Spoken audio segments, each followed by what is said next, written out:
할렐루야. 사랑하는 새벽 예수의 성도 여러분, 한 주간 동안 평안하셨습니까? 오늘 우리가 함께 예배드리는 이 시간, 하나님이 우리와 함께 하실 겁니다. 우리의 피난처 되시는 그 주님, 그 주님께 우리가 피할 때에 하나님께서 우리 가운데 있는 모든 문제와 모든 어려움들을 해결해 주실 줄로 믿습니다. 이 땅 가운데 예배가 회복되기를 소원합니다. 이 땅 가운데 하나님 나라가 회복되기를 소원하고, 그것을 위해서 우리가 함께 모이고 함께 예배를 드리기를 소망합니다. 오늘 이 예배 시간에 우리가 함께 예배 드릴 때 피난처 되시는 주님께서 우리에게 그 얼굴의 빛을 비추어 주실 줄로 믿습니다. 오늘 예배 드릴 때에 하나님의 나라가 이 땅 가운데 이루어지고 회복되어질 것을 믿습니다. 구원받은 주의 백성들이 하나님을 예배하게 될 것입니다. 함께 믿음으로 고백하겠습니다.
여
땅과 하늘보다 더 높은 주님의 은혜가 이곳에 가득해. 살아계신 주 나의 하나님, 언제나 넘치는 주의 사랑으로 내 안에 가득히 넘쳐 흐르네.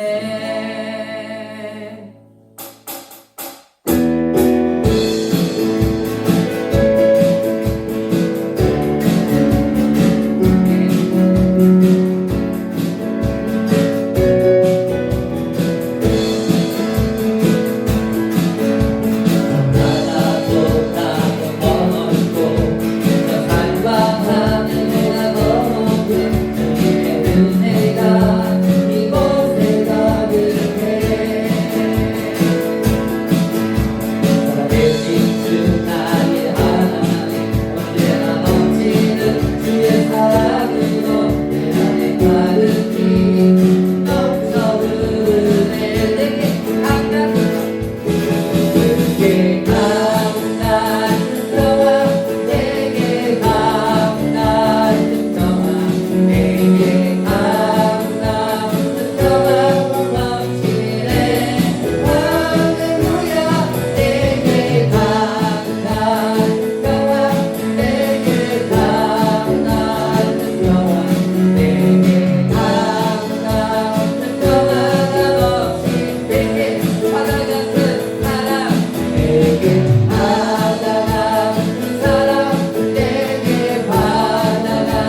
아버지 감사합니다. 오늘도 사랑하는 새벽의 설교회 가족들과 예배드릴 수 있음을 감사를 드립니다. 지난 한 주간을 돌아보며 우리의 부족하고 나약했던 모습들, 또 하나님 우리 가운데 지었던 죄들이 있음을 고백합니다. 용서하여 주시옵소서. 우리의 마음은 늘 거룩하게 살기를 원하고 우리의 마음은 늘 하나님을 기쁘시게 해드리며 살아가고 싶지만 우리의 나약함과 연약함이 우리의 죄된 본성이 그리하지 못하게 할 때가 많이 있음을 용서하여 주시옵소서. 하나님 아버지, 이 나라 이 민족을 기억하여 주시고 세계와 열방 가운데에 하나님 일하여 주시옵소서. 코로나19로 인하여서 이 나라 이 민족이 세계와 열방이 하나님 모두가 다 어려움을 겪고 있습니다. 학업이 멈춰졌고 공장의 기기들이 멈춰졌고 하늘을 날던 비행기와 도로를 달리던 자동차와 기차들이 멈추어져 버렸습니다. 모두가 다 혼란 속에 빠져버린 이 시대를, 이 모습을 보시옵소서. 하나님, 우리의 죄악을 용서하소서. 우리 그리스도인들이 하나님의 백성이 온전히 살지 못했기 때문인 것을 용서하여 주시고 우리가 하나님과 세상을 함께 하나님 섬겨서 이러한 일들이 생긴 것을 용서하여 주시옵소서. 이제 우리가 하나님께 돌아서게 하소서. 하나님만 바라보게 하시고 하나님께로 우리의 모든 것들을 다 드릴 수 있도록 하여 주시옵소서. 하나님, 사랑하는 새벽의 설교회 성도들의 삶 가운데에도 그리고 하나님이 세우신 이 교회 가운데에도 주님 역사하여 주시옵소서. 우리가 함께 모여서 예배드리지 못한 지 이제 벌써 3주째가 되어집니다. 이번 주는 하면서 계속해서 3주나 하나님 함께 모여서 예배드리지 못하고 이렇게 영상으로 예배드리고 있는 것을 하나님 보시옵소서. 기도합니다. 하나님 우리 가운데 은혜를 베풀어 주셔서 다음 주에는 우리가 함께 모여서 예배드릴 수 있기를 소망합니다. 그러나 이 코로나19가 더 진정되어 있지 않는다면 우리도 다시 모여서 예배드릴 수 없을지도 모를 것입니다. 하나님, 코로나19 사태가 진정되어질 수 있도록 우리를 도와주시옵소서. 사랑하는 새벽의 설교회 성도들의 생업을 기억하여 주시옵소서. 힘들고 어려운 때입니다. 하나님, 우리의 이 어려움을 부르짖는 것이 아니라 하나님의 뜻이 우리 가운데 이루어지고 하나님 나라가 이 땅 가운데 이루어지기를 소망하는 마음으로 기도할 때 하나님은 우리의 어려움들을 해결하실 줄로 믿습니다. 하나님, 가정의 어려움, 직장의 어려움, 사업체의 어려움, 학업의 어려움 기억하여 주시고 그 자리에서 하나님을 예배하게 하시고 그 자리에서 하나님 나라를 회복하기를 소원하는 기도가 올려지게 하시고 그럴 때 하나님의 그 치료하심과 치유하심이 회복하심이 우리 가운데 있을 줄로 믿습니다. 오늘 예배 가운데 함께 하시길 소원하며 살아계신 예수님의 이름으로 감사드리며 기도합니다. 아멘.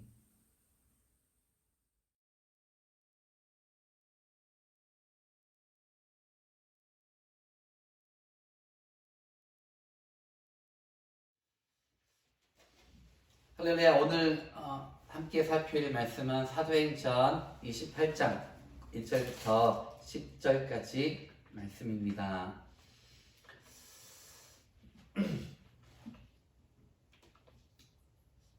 제가 신학대학을 졸업을 하고 신학대학원을 갈 때까지 시간이 오래 걸렸다라는 것은 잘 알고 계시는 일입니다. 얼마 전에 신학대학을 졸업을 하고 연락이 끊겼던 친구 목사님을 만난 일이 있었습니다. 큰 교회에서 목회를 하고 있지 않지만 이 친구 목사님 같은 경우는 신학대학을 졸업을 하고 신학대학원을 바로 갔고 그렇게 해서 쉬지 않고 목회자의 길만 쭉 걸어온 친구였습니다. 얼마나 반가웠던지요. 얼마나 좋았던지 오랜 시간 동안 지난날의 이야기들을 나누었던 시간들을 경험 가졌었습니다.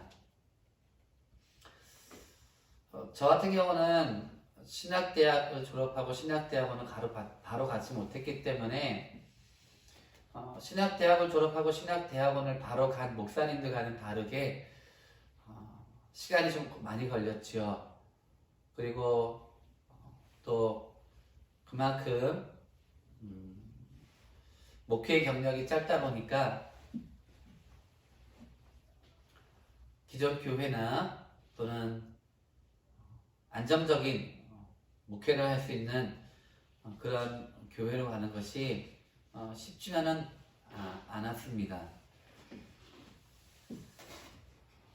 그렇기 때문에 한 번씩 그런 생각을 해요.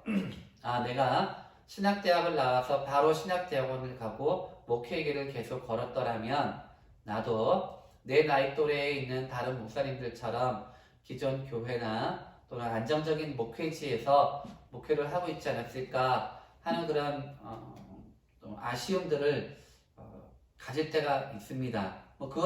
그런 생각 안 한다고 한다면 그건 좀 거짓말이겠죠. 그러나 반면에 이런 생각들을 또 합니다. 신학대학을 졸업하고 신학대학원을 바로 갖지 않아서 목회자가 빨리 되지 못하고 목회 경력이 짧기는 했지만 대신 목회의 길만 걸어왔던 목사님들보다는 다른 경험과 또 다른 유익이 내게 많이 있었다라고 하는 것들입니다. 그거는 돈으로도 살 수 없고요. 그거는 어떤 것으로도 얻을 수 없는 아주 소중한 경험이고 훈련이었다라고 저는 생각을 하고 있습니다.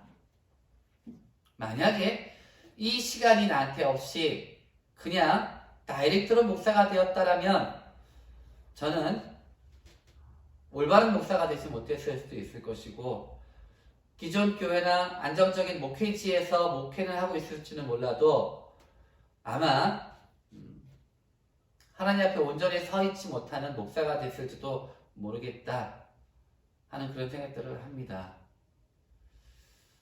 저만에게 주셨던 지난 시간들의 그 놀라운 경험과 은혜가 오늘 저를 이 자리에 있게 해 주었다는 겁니다. 이것은 아주 값진 경험이고 소중한 시간들이었다라고 저는 생각을 합니다. 그래서 안정적이거나 또는 기존 교회의 목사로 있지 못하더라도 나는 아쉬울 것이 없다. 오히려 더 감사할 것이 많은 사람이다라고 생각을 늘 하고 있습니다. 사도 바울이 죄수의 신분으로 로마로 가게 되었습니다. 사도 바울이 그가 해왔던 전도 여행들처럼 어려움 없이 바로 로마로 가서 복음을 전했다면 하는 생각을 합니다. 왜냐하면 사도 바울은 로마로 가는 길이 그리 평탄치 못했기 때문입니다. 예루살렘 성전 안에서 그는 여러 가지 곤란한 일들을, 어려운 일들을 겪어야 했었고 결국에는 그가 로마 황제에게 상소를 함으로 말미암아 로마 황제에게 가게 되었다라는 겁니다. 그런 과정을 통해서 어렵게 갔다라는 거예요. 그런데 더 어렸던 건 무엇이냐면 바울이 가이사랴 빌립보에서 로마로 갈 때에 배를 타고 가게 되는데 이 배를 타고 가는 과정 가운데에 심한 어려움이 있었다라는 겁니다. 그냥 슉 가게 할 수 있지 않았을까요? 하나님은 안전하게 빠르게 가게 하실 수 있었을 거라고 저는 생각을 합니다. 그런 능력이 있는 분이시세요. 그렇게 하실 수 있으십니다.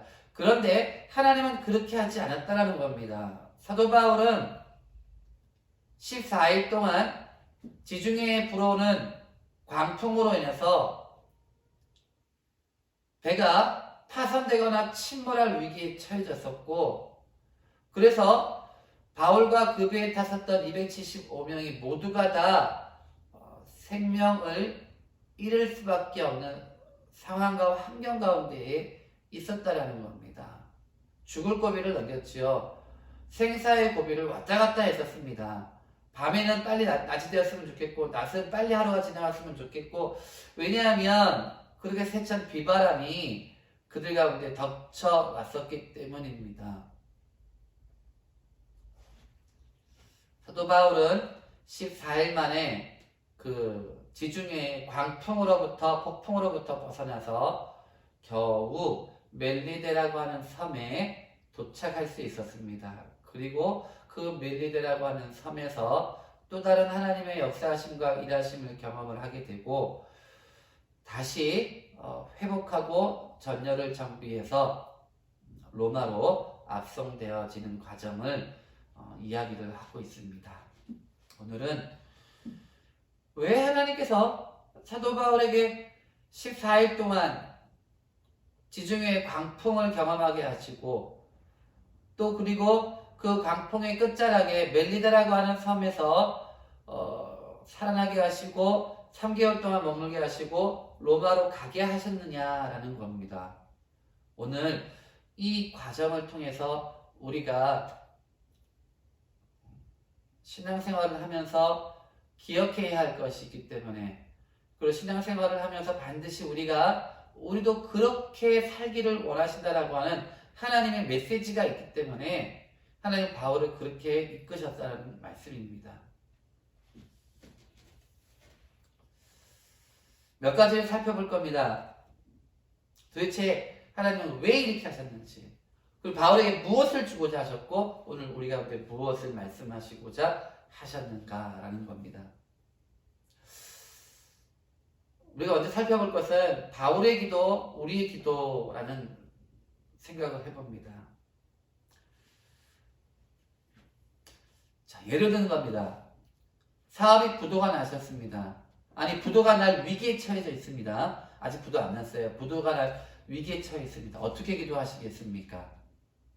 다른 예를 들어볼까요? 이제 내가 취업을 해야 돼요. 취업 시험을 칠 겁니다. 어떤 기도를 하십니까? 손상동 목사가 새벽에 설교를 개척했습니다. 손상동 목사는 어떤 기도를 해야 할까요? 어떤 기도를 했겠습니까? 물어보는 겁니다. 대부분의 사람들은 지금 어떤 문제가 있거나 어떤 일을 해야 하거나 하는 상황에 처해지면 우리는 그렇게 기도합니다. 하나님, 이 문제에서부터 나를 해결해 주십시오. 도와주세요. 이 문제가 없어지게 해주세요. 왜 나한테 이런 일이 생기게 하시는 겁니까? 하나님, 내가 취업하게 해주세요. 하나님, 지혜를 주세요. 하나님, 명철을 주세요. 통과하게 해주세요. 합격하게 해주세요. 돈 많이 벌게 해주세요. 이렇게 기도를 합니다. 물론 그렇게 기도해야 됩니다. 물론 그렇게 기도해야 하지만 오늘 말씀을 묵상하면서 그리스도인의 기도는 그렇게 날마다 자기의 것을 하나님께 간구하고 하나님께 떼쓰고 있는 그리고 자신의 문제에 급급해서 그 문제를 끄기 위한 소방서와 같은 그런 기도만 하는 것은 아니다라는 것을 오늘 말씀을 통해서 우리가 좀 묵상하기를 바라는 겁니다.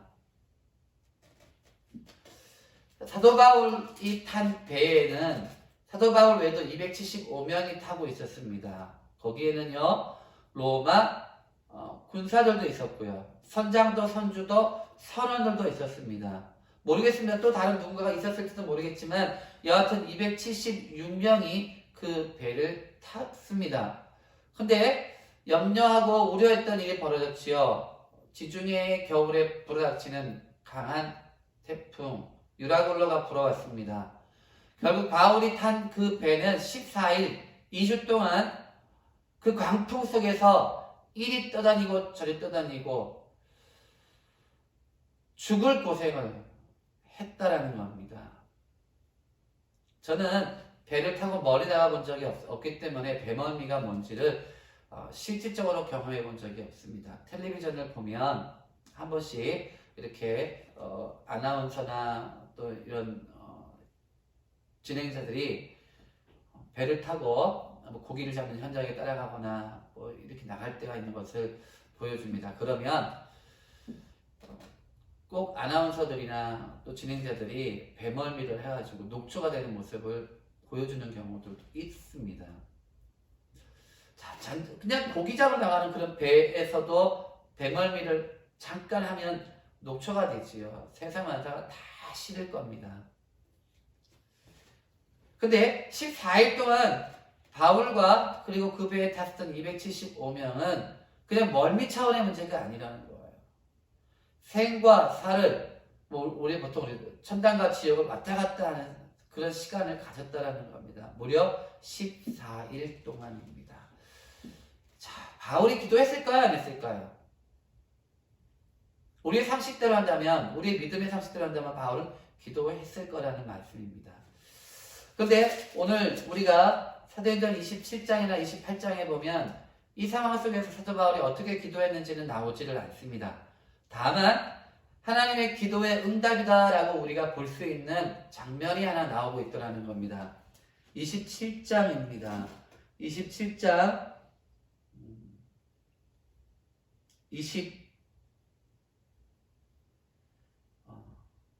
21절부터 말씀입니다. 여러 사람이 오래 먹지도 못하며 바울이 가운데 서서 말하되 여러분 내 말을 듣고 그에 대해서 떠나지 아니하여 이 타협과 선상을 면하였더라면 좋을 뻔하였느니라. 내가 너희를 권하노니 이제는 안심하라. 너희 중 아무도 생명에는 아무런 손상이 없겠고 오직 배뿐이니라. 내가 속한 바 곧 내가 섬기는 하나님의 사자가 어젯밤에 내 곁에 서서 말하되 바울아 두려워하지 말라 라고 얘기했다라고 말하고 있습니다. 바울이 어떻게 기도했는지는 나오지는 않습니다. 그러나 하나님께서 하나님의 사자를 보내주셨어요. 그리고 사도 바울한테 얘기했다라는 거예요. 안심하라. 너에게 생명은 위험하지 않고 구출될 것이고 다만 배만 파손되거나 말고다 라고 말씀했다라는 겁니다. 그리고 사도 바울이 이 얘기를 그 배에서 14일 동안 고생하고 있는 그 선원들과 선장과 선주와 또 백부장과 군사들에게 그렇게 이야기해 주었다라는 말입니다. 그러면 하나에 더 붙입니다. 뭐라고 얘기합니까? 25절입니다. 그러므로 여러분 안심하라. 나는 내게 말씀하신 그대로 드리라고 하나님을 믿노라.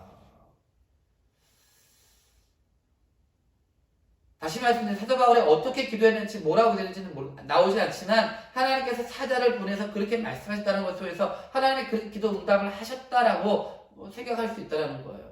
하나님 그렇게 하나님은 뭐라고 말씀하셨냐면 안심하라고 말씀하셨다라는 거예요. 그리고 넌 죽지 않는다. 다 구출될 것이다. 그리고 배만 파손될 것이다. 이야기해 줬다는 겁니다.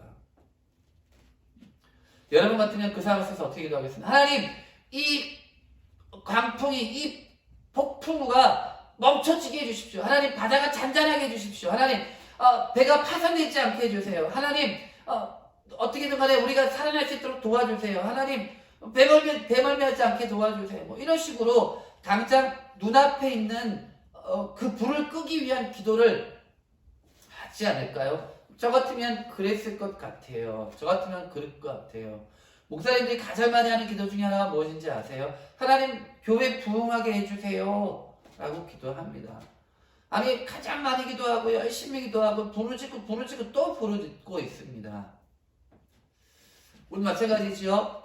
우리는 마치 기도를 우리 안에 일어나고 있는 어떤 불을 끄기 위한 어떤 소방수의 그 물줄기 같은 걸로 하나님 마치 우리의 그 발등에 떨어진 불을 끄기 위한 물을 뿌려주신 소방수처럼만 생각을 하고 있더라는 거예요.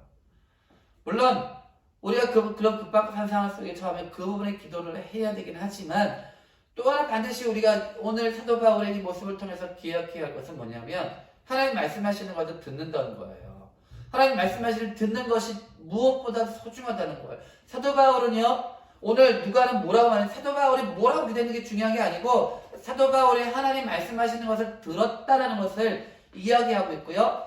그리고 하나님 말씀하시는 그것을 들은 것을 끝난 것이 아니라 그것을 나는 믿습니다라고 믿음의 고백을 하고 있더라는 겁니다. 이게 중요한 겁니다. 사랑하는 새벽예술교회 성도 여러분, 불 끄는 기도 우리 좀 많이 하지 말고요. 불 끄는 기도도 하십시오. 그 기도도 하는 거 맞아요. 근데 우리가 우리 안에 그런 어떤 문제들이 어떤 어려움들이 있을 때 그 문제와 어려움들을 해결해 달라고 그것만 놓고 기도하는 것이 아니라 때로는 우리는 그 문제는 하나님과 나와 바로 서 있으면 내가 하나님께 기도하고 있고 내가 하나님께 나아가 있고 있으면 하나님께서 우리 안에 있는 문제를 다 아신다는 거예요. 그거는 당연히 하나님께서 자연적으로 해결해 주실 거라는 거죠. 종종 그런 걸 봐요. 텔레비전에 서부 영화를 보거나 외국 영화 같은 걸 보면 어떤 상황이 벌어졌을 때 그 사람들이 기도하는 거예요. 주기도문을 기도하더라고요. 아니 영화지만 그 상황 속에서 왜 주기도문을 기도해? 빨리 구해달라고 기도해야지. 기도할 줄 몰라서 그럴까? 아니죠. 그런 생각을 하는 거예요. 그들은 그런 상황 속에 있다 할지라도 평정심을 잃어버리지 않고 그냥 불 끄는 기도를 하는 것이 아니고 하나님을 바라보는 기도를 하고 있더라는 거예요. 하나님 나라와 하나님 뜻이 지금 이 순간에 내 안에 이루어지게 하시고 이루어지기를 소원합니다. 그랬을 때 하나님께서 우리 가운데 있는 문제들이 하나님 나라가 이루어지고 하나님 뜻이 우리 가운데 이루어지면 그건 해결되어진다라고 하는 믿음이 그들 가운데 있는 것 아닌가. 저는 저 혼자 그렇게 생각을 하는 겁니다. 사랑하는 새벽의 설교의 성도 여러분, 다시 말씀을 드립니다. 사도 바울은요, 불 끄는 기도를 하지 않고 하나님 말씀하시는 것들을 들었다라는 거예요. 그러냐, 그는 불 끄는 기도를 하지 않고요, 하나님을 바라보는 기도, 하나님의 뜻이 내 안에 이루어지기를, 하나님의 계획이, 하나님의 비전이 로마도 보아야 아니라 로마도 가야 한다라고 하는 하나님의 복음이 세계와 열방 가운데 전파되기를 원하시는 하나님의 뜻과 계획이 내 삶 가운데 이루어지기를 소원합니다. 기도했다라는 거지요. 그랬을 때 하나님께서 그 가운데 있는 그것을 이루기 위해서 지금 이 불을 꺼주신다라는 것, 이걸 기억하면서 평정심을 가지고 어떤 상황과 환경에 처하더라도 기도하시는 거라는 거죠. 하나님의 뜻과 하나님의 나라와 하나님의 섭리와 이런 것들 내 안에 이루어지기를 원합니다라고 그렇게 기도하시는 그런 우리의 기도가 되었으면 좋겠다 하는 생각을 합니다. 또 하나는 그리스도인은 세상 가운데서 희망의 메신저가 되어야 되고요, 희망의 아이콘이 되어야 하지 않을까 하는 생각을 묵상을 해봅니다. 민수기 13장 25절부터 33절 말씀입니다. 민수기 13장 25절부터 33절까지 말씀입니다. 제가 한번 읽어보겠습니다. 40일 동안 땅을 정탐하기를 마치고 돌아와 바란 광야 가데스에 이르러 모세와 아론과 이스라엘 자손의 온 회중에게 나와 그들에게 보고하고 그 땅의 과일을 보고 모세에게 말하이르되 당신이 우리를 보낸 땅에 간즉 과연 그 땅에 젖과 꿀이 흐르는데 이것은 그 땅의 과일이니이다. 그러나 그 땅 거주민은 강하고 성읍은 견고하고 심이 클 뿐 아니라 거기서 아낙 자손을 보았으며 아말렉인은 남방 땅에 거주하고 헷인과 여부스인과 아모리는 산지에 거주하고 가나안인은 해변과 요단가에 거주하였더이다 라고 합니다. 모세는요, 각 지파에서 한 명씩 해서 12지파에서 12명의 정탐꾼들을 뽑아가지고 가나안 땅을 정탐할 수 있도록 보냈습니다. 보세요. 12지파에서 대표로 뽑힌 사람들입니다. 그러면 적어도 이 사람들은 대표로 뽑힐 만한 자격이 충분히 있는 사람들입니다. 대표로 뽑힐 만한 자격이라고 하는 것은 우리가 여러 가지 생각할 수 있겠지요. 그것을 일일이 거론할 수는 없습니다. 여하튼 대표예요. 그 대표로 뽑힌 12명이 40일 동안 가나안 땅을 정탐하고 돌아와서 보고를 합니다. 보고를 했어요. 근데 이렇게 보고를 다 하고 나서 두 패로 나누어지게 됩니다. 다시 말씀 보겠습니다. 30절입니다. 민수기 13장 30절. 갈렙이 모세 앞에서 백성을 조용하게 하고 이르되 우리가 곧 올라가서 그 땅을 취하자 능히 이기리라 하나 그와 함께 올라갔던 사람들은 이르되 우리는 능히 올라가서 그 백성을 치지 못하리라. 그들은 우리보다 강하니라 라고 얘기했습니다. 갈렙과 여호수아도 그 나머지 10명도 이렇게 12명은 똑같은 것을 보았어요. 똑같은 것을 경험했어요. 똑같은 땅을 밟았습니다. 그러나 돌아왔어요. 자, 돌아왔을 때에 40일 동안 이들을 정탐하라고 보낸 모세와 아론과 이스라엘 백성들은 이들이 돌아오는 날만 컵받이 기다리고 있지 않겠습니까? 그들이 도대체 무엇을 보고 오고 그들이 무슨 이야기를 해줄 건지 어떤 이야기를 할 건지 기다리고 있었을 겁니다. 그들은 그런 기다림 가운데에 희망을 기다렸을 거예요. 소망을 기다렸을 거예요. 좀 밝은 소식을 기다렸을 겁니다. 왜냐하면 하나님이 그들을 이끌어 오셨지 않습니까? 하나님께서 그의 기도를 들으셨지 않습니까?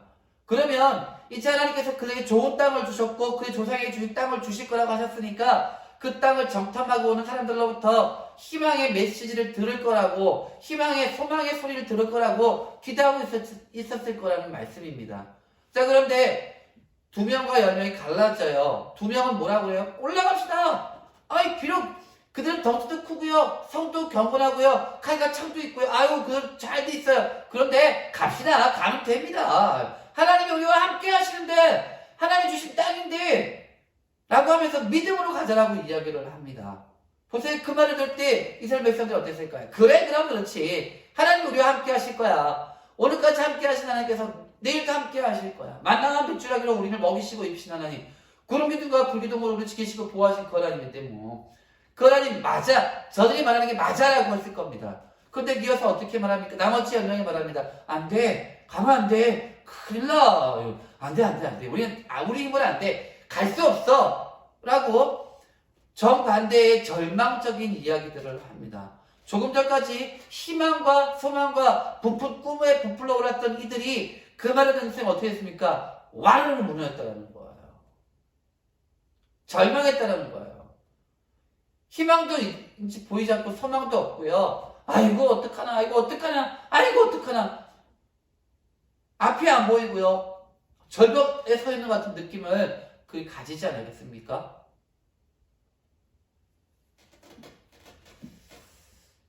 다시 사도행전으로 옵니다. 사도행전에서요, 사도 바울은 아까 말씀드렸던 27장 22절에서 그렇게 얘기해요. 안심하십시오. 우리 중에 아무도 죽는 사람 없습니다. 다 살 거예요. 걱정하지 마요. 14일 동안 우리가 생과 사를 왔다 갔다 했고 천당과 지옥을 왔다 갔다 했고 이제 우리 진짜 젖먹도니까 다 가지고 여기까지 왔는데 우리 걱정하지 마십시오. 다 구출될 겁니다. 왠지 아세요? 하나님이 그렇게 말씀하셨기 때문에 나는 믿어요. 나는 믿습니다. 라고 이야기하고 있더라는 겁니다. 그 말을 들었을 때 그 배에 탔던 나머지 275명은 어떤 생각을 했을까요? 사람은요, 이런 궁지에 몰리고요, 이런 어려운 환경에 처해지면요, 비관하게 돼요. 절망하게 돼요. 내가 어쩌다가 이렇게 됐노? 나한테는 왜 이런 일이 생겼냐? 아니, 왜 배를 이쪽 돌려가지고 이러느냐? 너 때문에 그렇다. 네가 잘못해서 그렇다. 막 절망하고 절규하고요, 포기하고요, 이제 그냥 껍데기만 살아있는 사람처럼 되어져 버린다는 것들이죠. 원망하는 말만 해요. 시기하는 말만 해요. 절망적인 말만 하더라는 거예요. 그런데 사도 바울은 뭐라고 얘기해요? 안심하라고 얘기해요. 모두가 다 절망했을 때 안심하라고 해요. 모두가 다 죽겠다고 할 때 안심하라고 해요. 왜요? 하나님이 그렇게 말씀하셨어. 나는 그 하나님 믿기 때문에 그렇게 믿어. 걱정하지 마. 보세요. 그런 말을 듣는 사람들이 얼마나 위로를 받겠어요. 얼마나 그 마음에 얼마나 정말 위로가 컸겠습니까? 모두가 다 안 된다 할 때 사도 바울이 됩니다. 모두가 다 죽는다 할 때 사도 바울이 삽니다. 그 말을 듣는 그 사람들의 마음이 얼마나 큰 위로와 큰 평안을 얻었겠냐라는 거예요. 사랑하는 새벽의 가족 여러분, 우리가 그런 사람이 되어야 돼요. 그러면 사도 바울이 그렇게 이 절망적인 상태에서 희망의 말을 할 수 있고 희망의 아이콘이 될 수 있었던 건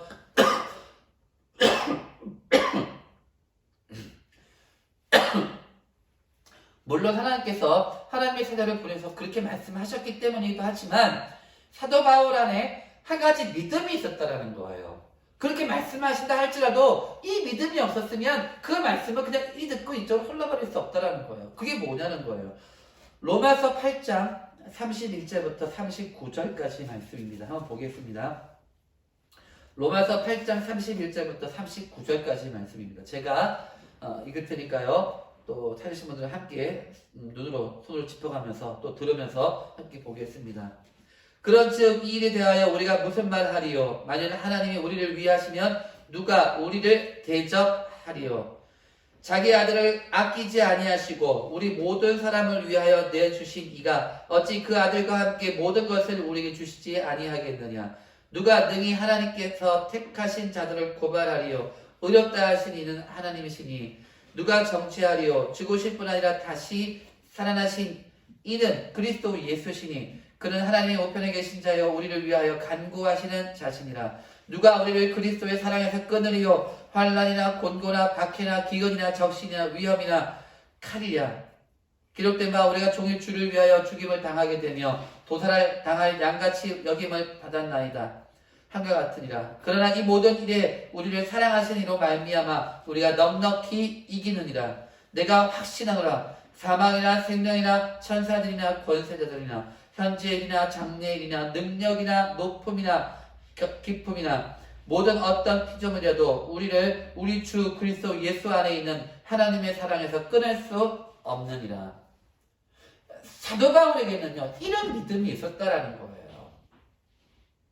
하나님이 나를 위해서 그 하나님의 아들이신 예수 그리스도를 땅에 보내주셨고 그분이 나를 위해서 죽으시고 살아나셨어. 이것은 나를 향하신 하나님의 사랑 때문이라는 것. 그렇기 때문에 그 하나님의 사랑이 있기 때문에 그 어떤 것도 나를 해할 수 없고 그 어떤 것도 나를 죽일 수 없고 그 어떤 것도 내가 가는 길을 막을 수 없다라고 하는 믿음이 있었다라는 거예요. 사랑하는 새벽의 성도 여러분, 우리가 희망의 메신저가 되어야 되고 희망의 아이콘이 될 수 있는 거는요 바로 이런 믿음이 있는 거예요. 이런 믿음이 저와 여러분한테 있어야 돼요. 그럴 때 우리는요 우리 직장에서 내가 희망의 아이콘이 될 수 있는 거고요. 학교에서 내가 희망의 메신저가 될 수 있는 거고요. 위로자가 되고 격려자가 될 수 있다는 거예요. 하나님이 이만큼 사랑하셨는데 내가 죽으면 누구 손해예요? 하나님 손해예요. 하나님 그렇게 안 하신다는 거죠. 하나님 나를 사랑하시기 때문에 그 모든 것으로부터 나를 지키시고 보호하신다고 하는 이 믿음이 있으셔야 돼요. 그냥 안심하라 하니까 안심한 나 믿어 이렇게 하는 것이 아니라 그래 하나님께서 안심하라고 하시는 이유는 바로 이것 때문이야 라고 하는 사도 바울의 믿음이 있었어요. 그 믿음이 있을 때 우리는 우리가 있는 그곳에서 희망을 이렇게 막 짓누르는 그곳에서 희망이 보이지 않는 그곳에서 우리는 희망 아이콘이 되어서 사람들을 살리고 또 공동체를 회복시키는 살리는 일을 할 수 있다는 겁니다. 사랑하는 새벽의 성도 여러분, 우리는 이 땅에서 희망의 아이콘이 되어야 합니다. 희망의 메신저가 되셔야 합니다.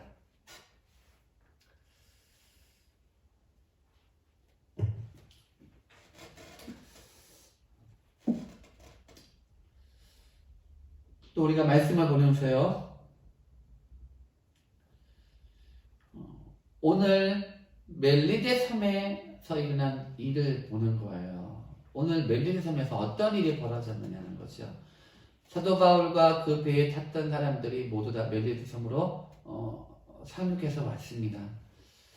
자, 근데 그 섬이 어떤 섬인지 몰랐어요.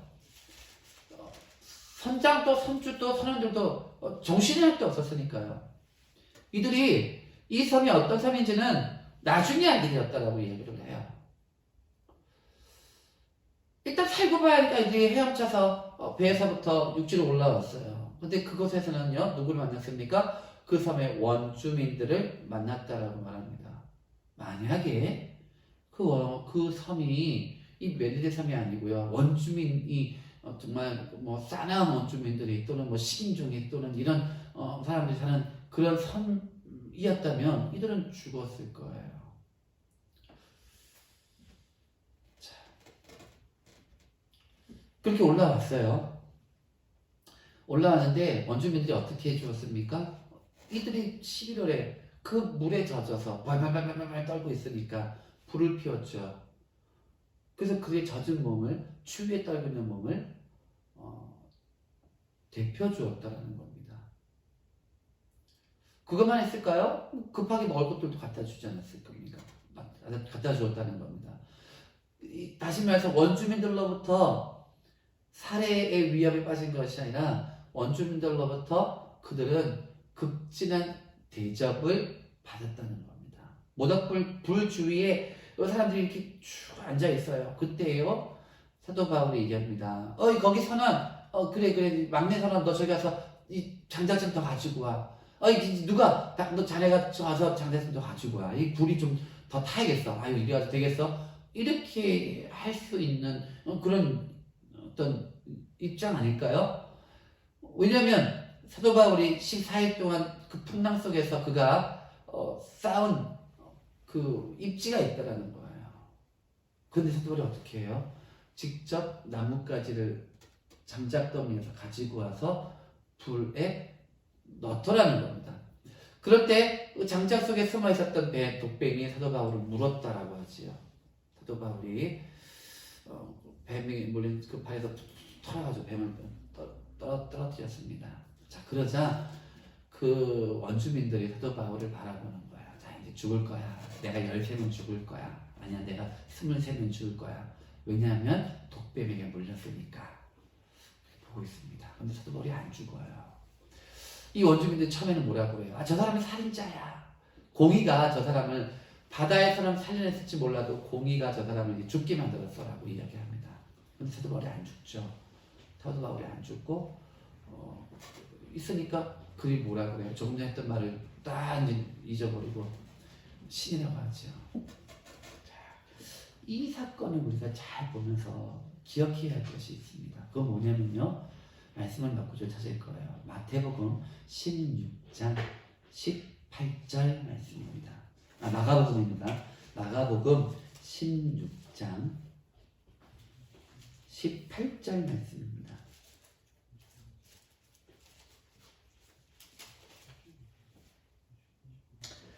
(15절부터) 읽어야 돼요. 뭐라고 말씀하시냐면요. 또 이르시되 너희는 온 천하에 다니며 만민에게 복음을 전파하라.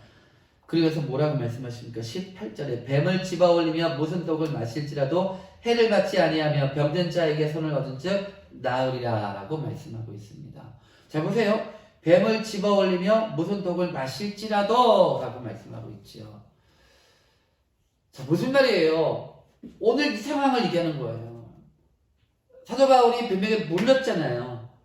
근데 사도 바울이 뱀에게 물렸는데 사도 바울이 이렇게 털어버렸어요. 그들이 뭐라고 그래요? 그렇게 뱀을 집어보는 독을 마실지라도 해를 받지 않을 것이다 라고 했어요. 누구한테 이 말 하셨습니까? 만민에게 온 천하에 다니면서 만민에게 복음을 전파해야 할 주의 제자들에게, 주의 사도들에게, 그리스도인들에게 하신 말씀이라는 겁니다. 그러니까 이 말씀이 하나님, 예수님의 말씀이 오늘 멜리네 섬에서 사도 바울에게 성취되고 있더라는 거예요. 비슷한 말씀이 또 있어요. 누가복음 10장 19절 말씀입니다. 누가복음 10장 19절에 뭐라고 말씀하시냐면 내가 너희에게 뱀과 정갈을 밟으며 원수의 모든 능력을 제어할 권능을 주었으니 너희를 해칠 자가 결코 없으리라. 예수님께서 70인의 제자들을 둘씩 보내서 복음을 증거하게 하고 돌아오는 그들에게 그렇게 말씀하시는 거예요. 너희가 너희의 뱀과 정갈을 밟으며 라고 말씀을 하고 있더라는 겁니다. 시편 91편 11절에서 16절 말씀입니다. 시편 91편 11절에서 16절 말씀입니다. 그가 너를 위하여 그의 천사들을 명령하사 내 모든 길에서 너를 지키게 하심이라. 그들이 그들의 손으로 너를 붙들어 발이 돌에 부딪히지 아니하게 하리로다. 내가 사자와 독사를 밟으며 젊은 사자와 뱀을 발로 누르려다. 하나님이 이르시되 그가 나를 사랑한즉 내가 그를 건지리라. 그가 내 이름을 안즉 내가 그를 높이리라. 약속이에요. 하나님의 백성을 향한 하나님의 약속이라는 겁니다. 주의 복음을 증거하는 이를 향한 약속이라는 겁니다.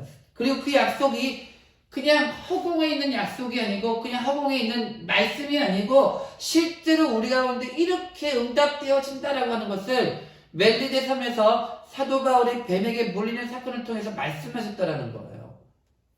사랑하는 새벽의 설교의 성도 여러분, 그렇게 하시는 것이 뭐예요? 하나님의 백성은 좀 더 나아가면은요, 주의 복음을 증거하는 자들에게는 하나님께서 그렇게 지키시고 보호하시고 안전케 하신다라고 하는 약속의 말씀이라는 겁니다. 사랑하는 새벽의 설교 성도 여러분, 하나님의 백성을 향한 하나님의 약속을 믿으시기를 바랍니다. 바로 여러분들을 향한 하나님의 약속입니다. 저를 향하신 하나님의 약속입니다. 하나님께서는 우리가 그렇게 뱀에게 물릴지라도 우리가 죽지 않게 하신다는 거예요. 물론 그렇다고 우리가 가서 뱀에게 우리 팔을 내밀 필요가 없습니다. 교회사 가운데에서는요, 자기 자신의 믿음을 정말 보여주고 싶었던 수많은 이단들이 있었어요. 그런 이단들 중에서는요, 일부러 이 말씀을 따라서 봐봐 내가 믿음이 강해 자 봐봐 하고 뱀에게 자기 팔을 내밀어서 뱀이 물게끔 하고, 잘 봐봐 나는 이렇게 믿음이 강해 하면서 독사의 그 독을 마시기도 한 사람들이 있었습니다. 어떻게 됐을까요? 죽었습니다. 그렇다고 우리가 일부러 우리의 손을 뱀에게 독사에게 내밀라고 말씀하시는 것이 아니고, 하나님께서 믿음으로 사는 자들에게는, 좀 더 나아가서는 믿음을 증거하고 전하는 그런 하나님의 사람들에게는 하나님이 함께 하실 것이라는 것이고, 하나님께서 지키시고 보호하여 주실 것이고, 하나님께서 그의 삶 가운데 살아가게끔 하신다는 것을 말씀하고 있고, 더 나아가서는 말씀은 반드시 이루어진다라고 하는 것을 우리 가운데 말씀하고 있다는 것을 기억하시기를 바랍니다. 사도 바울 일행이 이 멜리데 섬으로 왔잖아요. 근데 처음에 이 섬이 멜리데 섬인지 몰랐다고 했어요. 나중에 알았다고 했어요.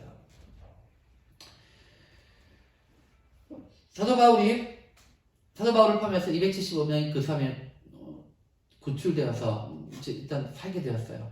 그곳에서요, 석 달을 머물렀습니다. 그리고요, 바울과 또 바울 일행은요, 그 섬의 최고 지도자였던 보블리오라고 하는 사람 집에 3일 동안 머물렀다라고 말씀하고 있습니다. 3일 동안 머물렀던 이유가 뭡니까? 이 섬의 최고 지도였던 보블리오라고 하는 사람의 아버지가 열병과 이질에 걸려 있었기 때문이죠. 바울이 이 열병을, 이 이질을 고쳐주었어요. 그리고 3일을 그 집에 머물고 석 달을 머물렀다라고 해요. 자, 보세요. 자, 그럼 이 멜리데라고 하는 섬을 보는 거예요. 이 섬의 이름이 뭐냐? 이 섬의 이름의 뜻이 뭐냐? 이거 참 신기하죠? 피난처라고 하는 뜻입니다. 그러니까 멜리데라고 하는 섬의 이름은 피난처라고 하는 섬이라는 이야기지요. 보세요. 14일 동안 지치고 피곤하고 생사를 왔다 갔다 했던 이 사람들, 어떻게 보면 이 땅에서의 생을 끊어버리고 싶을 정도로, 그만 살고 싶을 정도로 고통스러웠던 시간을 보내었던 이들입니다. 그들에게 피난처가 있었습니다.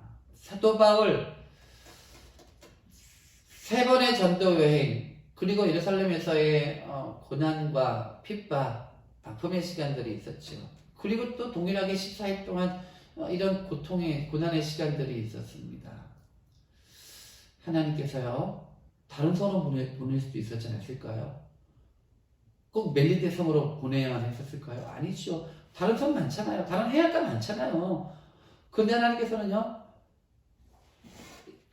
그렇게 하셨다라는 거. 이게 하나님의 섭리고요, 하나님의 인도하심이지요.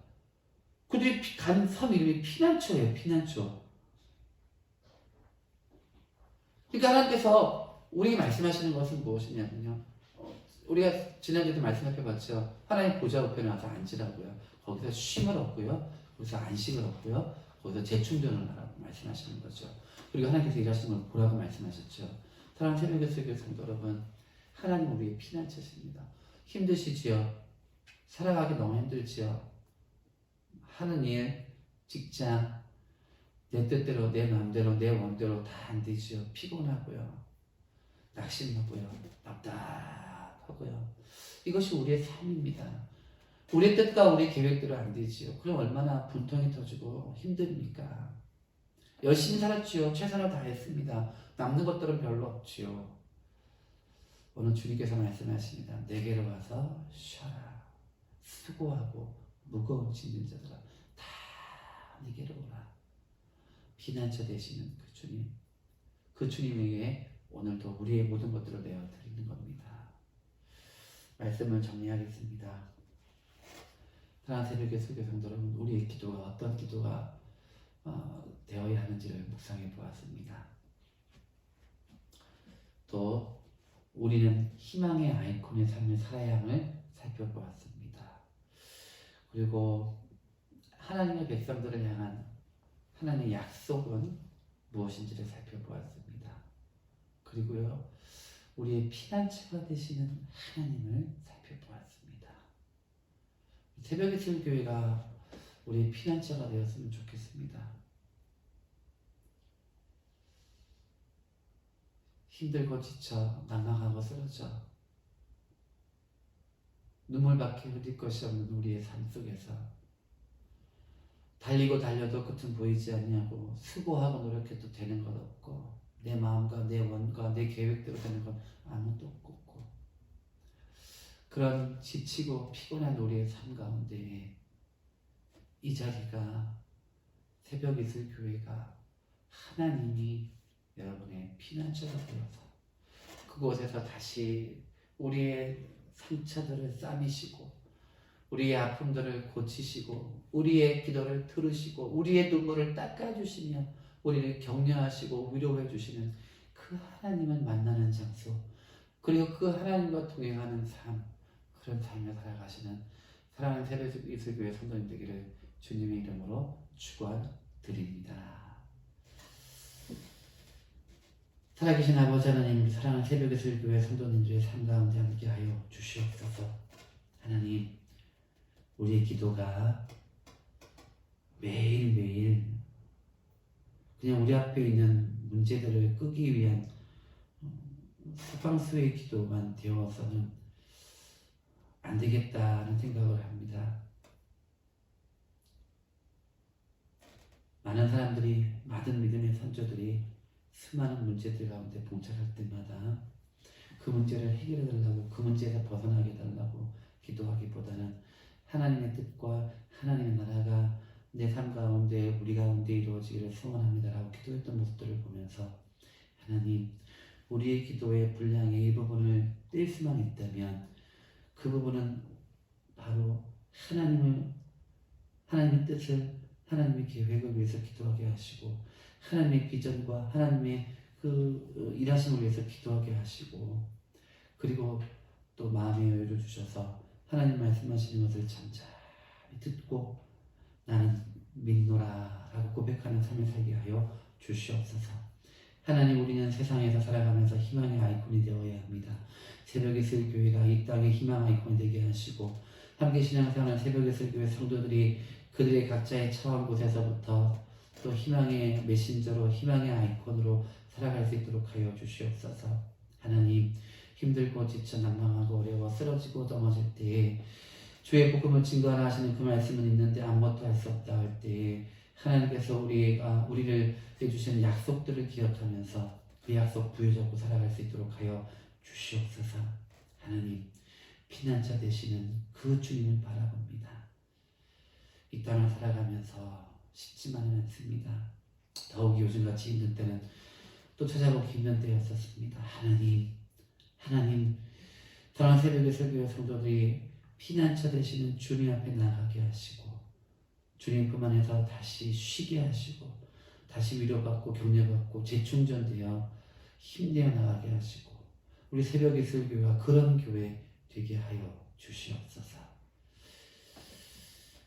지금 우리 주 예수 그리스도의 은혜와 하나님 아버지의 사랑하심과 성령님의 인도하심이 오늘 함께 예배드린 사랑하는 새벽의 설교회 가족들 머리 위에 지금부터 영원토록 함께 있을지어다.